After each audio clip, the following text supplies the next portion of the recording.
Patient अक्सर OPD में आता है, बताता है मेरी नस चढ़ जाती है। उसके लिए एक ही शब्द है, नस चढ़ जाना।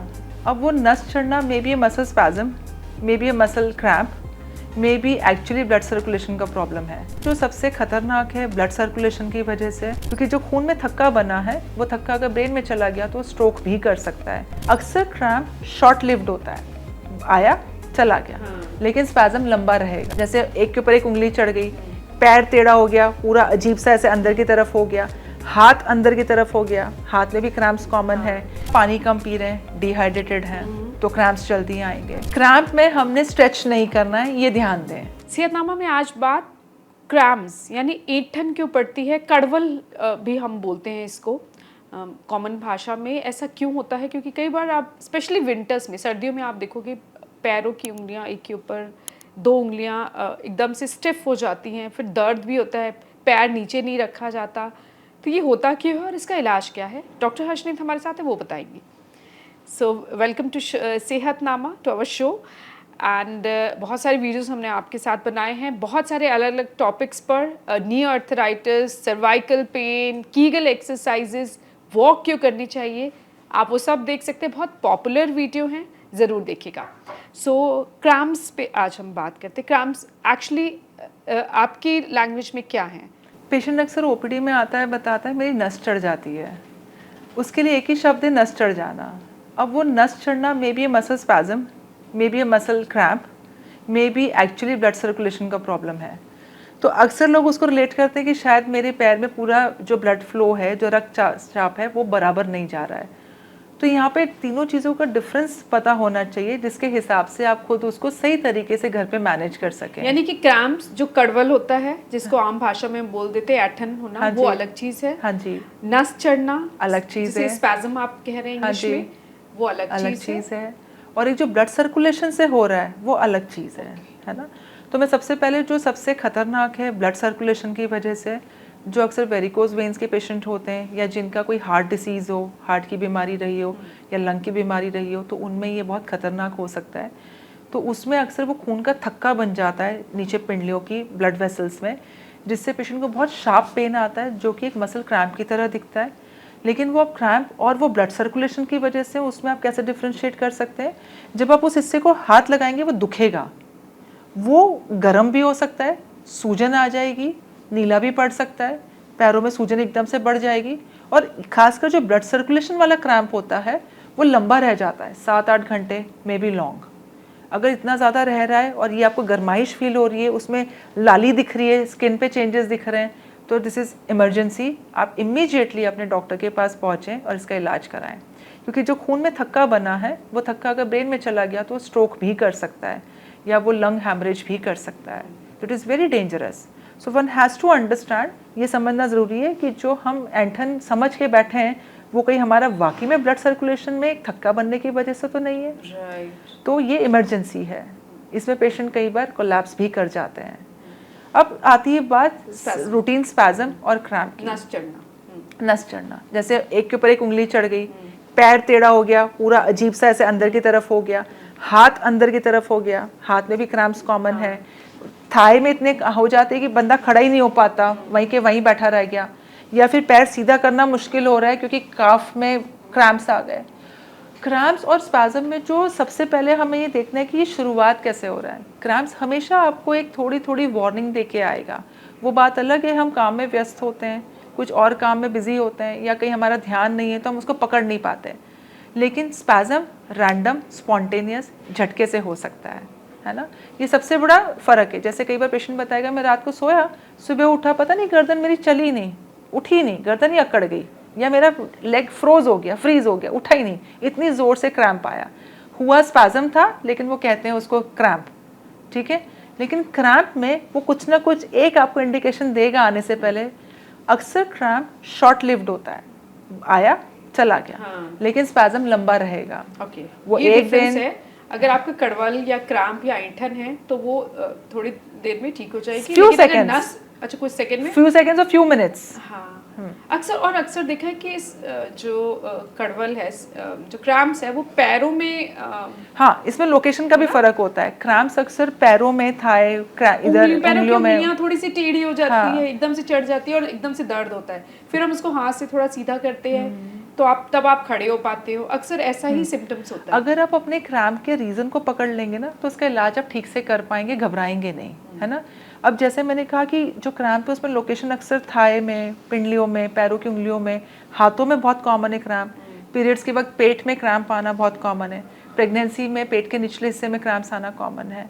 अगर कोई किडनी डिसीज़ है, आपका डायलिसिस चल रहा है, या सिरहोसिस ऑफ लिवर है जहाँ पे लिवर ज़्यादा डैमेज हुआ हुआ है, या आपके कोई डायूरेटिक्स, यूरिन के लिए कुछ मेडिकेशंस चल रही हैं, या इवन कुछ और जैसे है NSAIDs वगैरह हैं, ये कुछ मेडिकेशंस के मैंने नाम लिए, उसमें भी क्रैम्प्स जल्दी आते हैं। या आप पानी कम पी रहे हैं, डिहाइड्रेटेड हैं, तो क्रैम्प्स जल्दी आएंगे। अच्छा, पानी भी कम पीने से कड़वल की वजह हो सकती है? बहुत कॉमन है, ये तो बहुत ज़्यादा कॉमन रीज़न है। बल्कि जो मैंने आपको कुछ मेडिकल कंडीशंस बताई वो सेकेंडरी है। प्राइमरी तो अगर आप पानी कम पी रहे हैं, या आप धूप में ज़्यादा देर रहते हैं, या फिर आप हीट में, एक्सट्रीम हीट में एक्सरसाइज करते हैं, या आप बहुत ज़्यादा हैवी एक्टिविटी करते हैं, वो कड़ेल देगा ही देगा आपको। अच्छा, ऐंठन देगा ही देगा। सर्दियों में क्या ये क्रैम्प्स की, कड़वल की, ऐंठन की प्रॉब्लम बढ़ जाती है? सर्दियों में बल्कि मैं आपको बोलूँ जो अक्सर आता है वो स्पैज़म होता है रादर देन क्रैम्प।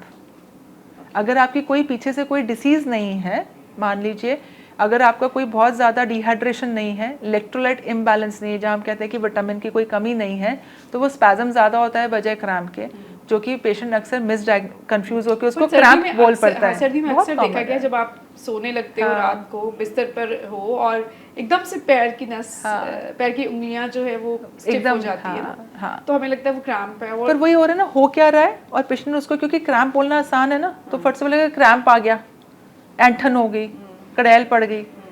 पर विंटर्स में अक्सर ये एक्सट्रीम, या तो कोई बहुत आप ऐसी जगह रहते हैं कि जहाँ स्नोफॉल बहुत ज़्यादा, एक्सट्रीम टेम्परेचर्स हैं, वहाँ फिर पॉसिबल है। बट अगर आप प्लेन्स में रह रहे हैं और विंटर्स में आपको ये आ रहा है, तो उसका विंटर से लेना देना नहीं, वो एक्चुअली स्पैज़म है रादर देन क्रैम्प। तो एक हमारा हो गया कि कहाँ आ रहा है। अब जो स्पैज़म है वो गर्दन में भी मिलेगा, छाती में भी मिलेगा, रिबकेज में भी मिलेगा, पीठ में ऐसी कहते हैं हम लोग, जैसे कि नस चढ़ गई, या कमर में नस चढ़ गई, चूक पड़ गई, तो वो स्पैज़म है, वो क्रैम्प नहीं है। ठीक है। अगर मसल ट्विचेस, कहाँ पड़ता है क्रैम्प जो होता है वो अक्सर आपके पैरों में या हाथों की उंगलियों में पड़ेगा, उंगलियों में पड़ेगा। ठीक है। उंगलियां भी टेढ़ी हो जाती हैं, हाथ टाइट हो जाता है, उंगली खोलना मुश्किल हो जाता है, एक के ऊपर एक ऐसे हाथ हो रहे हैं, हाथ सीधा करना मुश्किल हो रहा है। लोकेशन पे भी फर्क पड़ जाएगा ना। आपके पीठ और गर्दन में क्रैम्प नहीं आता, वो आपका स्पैज़म होता है, और वो लंबा रह जाएगा, जो आपकी मूवमेंट को करने में आपको रोकेगा। तो अब जब रात को एकदम से क्रैम्प पड़ जाए, तो कड़वल पड़ जाए, तो क्या करना चाहिए? अब जैसे मैंने बताया कि जो हमने रीज़न देखा, अच्छा क्रैम्प्स रिकरेंट हो सकते हैं, जल्दी जल्दी आ सकते हैं, स्पैज़म जल्दी जल्दी नहीं आता, उसकी प्रोबेबिलिटी कम है जल्दी जल्दी आने की। तो जब हमने देखा इसका कारण क्या है, अब जैसे अब मैं स्पैज़म की बात करूं, बैड पोस्चर्स, लॉन्ग सिटिंग करना, गलत तरीके से बैठना, पलंग पे गलत तरीके से बैठ के टीवी देखना, या फिर आपकी रीडिंग करना, या फिर आपकी पीछे से बैक पेन या नेक पेन की शिकायत रही है, स्पाइन की प्रॉब्लम रही है, तो उस पर स्पैज़म जल्दी आएगा, क्रैम्प नहीं आएगा। ठीक है। और वो स्पैज़म होते हैं जो कि बिल्कुल मिमिक करते हैं क्रैम्प को, वो बिल्कुल उसके जैसे ही दिखते हैं, पर वो होते स्पैज़म हैं। तो जब हमें जड़ पता पड़ गई कि कोई विटामिन की कमी है, या मैं पानी कम पीती हूँ, या फिर कोई मेरी किडनी या थायराइड की कोई इश्यूज़ हैं, या अल्कोहल बहुत ज़्यादा लेते हैं तो उस पर भी ऐंठन बहुत ज़्यादा आएगी, तो उस चीज़ को रेक्टिफाई करें। वो हो गया आपका लॉन्ग टर्म गोल। लेकिन जब आ गया, अब अगर आपने समझ लिया कि तो क्रैम्प है, ये स्पैज़म नहीं है, तो क्रैम्प में आप कोसा गर्म पानी में पैर को डिप कर सकते हैं। किसी को रिक्वेस्ट करें कि मुझे कोसा गर्म की, या तो वो हॉट वाटर बॉटल ला दें, उसको रख लें, या पानी में आप अपने पैर या हाथ जिसमें क्रैम्प है मीडियम गर्म नहीं, क्योंकि सर्दियों में आ रहा है तो हमें तो अच्छा लगेगा कि थोड़ा मीडियम आ जाए। बिल्कुल गुनगुना पानी, कुछ डालना है, नहीं, कुछ नहीं डालना। आप 10 मिनट के लिए रखें, आपको वो जल्दी निकलेगा, प्लस आपको वो बार बार रात को परेशान नहीं करेगा, या ऐंठन के जाने के बाद की जो दर्द है वो नहीं परेशान करेगी। मुझे कभी अगर मेरी पैरों में होता है, सर्दियों के दिनों में खासकर, एक दो बार ज्यादा ठंड लग रही है पैरों में, बिना सॉक्स के घूम रही हूँ, तो मैं उसको उंगलियां पकड़ के थोड़ी सी सीधी कर देती हूँ, फिर मैं खड़ी हो जाती हूँ। ये करना है या नहीं? क्रैम्प में हमने स्ट्रेच नहीं करना है, ये ध्यान दें। लोग अक्सर ये गलती करते हैं। अगर स्पैज़म है, जैसे मैंने बताया कि क्रैम्प में तो आप कोसा गरम गुनगुना गरम करेंगे, लेकिन अगर स्पैज़म है तो उसमें आप ठंडा सेक करेंगे, चाहे विंटर्स हो तो भी। आइस जेल पैक्स आते हैं और एक फर्स्ट एड में हमारे घर में होते हैं, उसको घुमाना है उस हिस्से में जहाँ जहाँ आपको नस चढ़ गई है, स्पैज़म आया है। अब स्पैज़म में तो आप रिलीज़ कर सकते हैं, मान लीजिए गर्दन हुआ तो इस तरह से खींच के कर लिया, अगर यहाँ पे आया तो उसको खींच के कर लिया। पर अगर क्रैम्प है तो उसमें प्लीज़ कोशिश ना करें कि इस तरह से पैर खींच के, वो उस वक्त किया हुआ आपको लॉन्ग रन में वो प्रॉब्लम को और बढ़ा सकता है, वर्सन कर सकता है।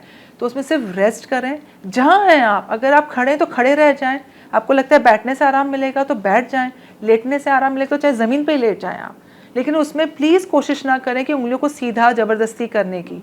तो वो क्रैम्प से आप निकल के कुछ सेकंड्स में हो ही जाती है सीधी शायद। हाँ, अगर आप उसे रेस्ट दे रहे हैं, मान लीजिए आपको वो जल्दी जल्दी आई जा रहा है ना, फ्रिक्वेंटली क्रैम्प आई जा रहा है, तो आपके पास गर्म पानी का ऑप्शन आ ही गया है। लेकिन आप रेस्ट देंगे तो आप एक्चुअली उसको आराम दे के ठीक करने का सही तरीका कर रहे हैं।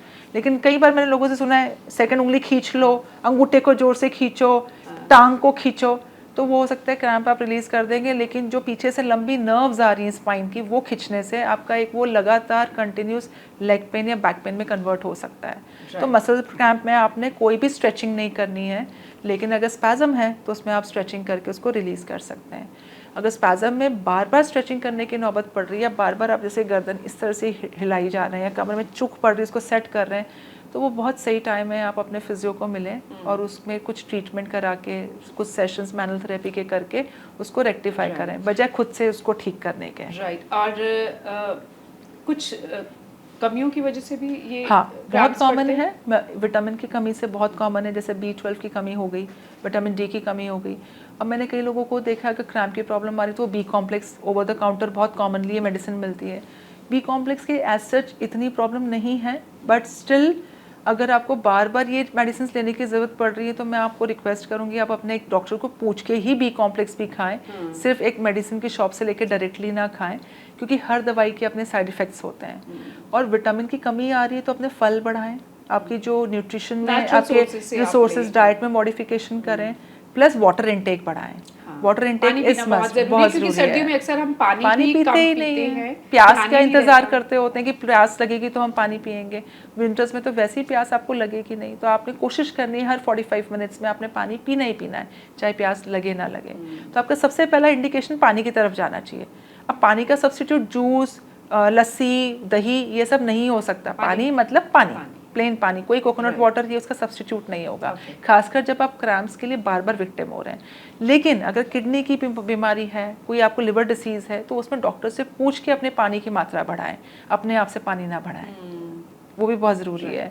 मल्टीविटामिन्स अगर आपने लेना है और खासकर आपको कोई डिसीज़ है, मेडिकल कंडीशन है, तो डॉक्टर से पूछ के लें। और अगर स्पैज़म आ रहा है तो डेफिनेटली उसमें फिजियो को मिलके उसको आपकी जो प्रॉब्लम है सर्वाइकल बैक की, उसको रेक्टिफाई करें। Thank you so much.